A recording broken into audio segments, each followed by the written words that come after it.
ગુજરાત આતંકવાદ અને સંગઠિત ગુના નિયંત્રણ અધિનિયમ એક્ટ 2015 અન્વયે સજ્જુ કોઠારી ગેંગના નાસ્તા ફરતા ₹20,000ના ઇનામી આરોપીને મુંબઈ ખાતેથી ઝડપી પાડતી સુરત શહેર ક્રાઇમ બ્રાન્ચ. સુરત શહેરમાં મોહમ્મદ સાજિદ ઉર્ફે સજ્જુ ગુલામ મોહમ્મદ કોઠારીએ પોતાના સાગરીતો સાથે મળીને સજ્જુ કોઠારી ગેંગ નામની સંગઠિત ગુના આચરતી ટીમ બનાવેલ હતી.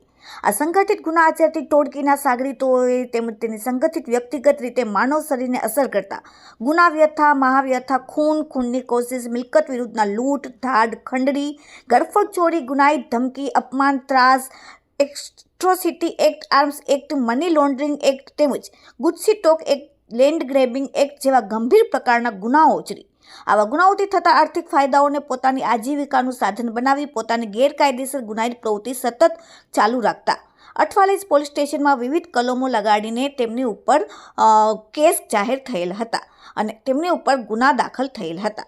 જેથી આરોપી એક મોહમ્મદ સાજિદ ઉર્ફે સાજુ ઉર્ફે સજ્જુ ગુલામ મોહમ્મદ કોઠારી, મોહમ્મદ સમીર સલીમ શેખ, અલ્લાહ રખા ગુલામ મુસ્તફા શેખ અને ગુલામ હુસેન હૈદર અલી ભોજાનીને નામ જાહેર થયેલ. જે પૈકી ગેંગનો લીડર મોહમ્મદ સજ્જુ ગુલામ કોઠારી તથા ગેંગના સભ્યો મોહમ્મદ સમીર સલીમ શેખને 25/3/2022ના રોજ ધરપકડ કરવામાં આવેલ હતી. પરંતુ બીજી વખત ગુજસી ટોકનો ગુનો દાખલ કરવામાં આવેલ એ ગુનામાં હાલનો આરોપી અલ્લાહ રખા ઉર્ફે સાહિલ ગુલામ મુસ્તફા શેખ નાસ્તો ફરતો હતો, જેની ઉપર ₹20,000નું ઇનામ જાહેર કરેલ હતું.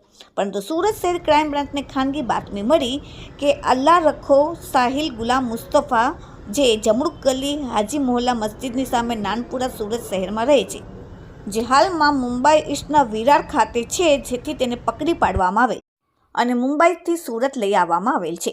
Bureau report, daily India TV, Surat.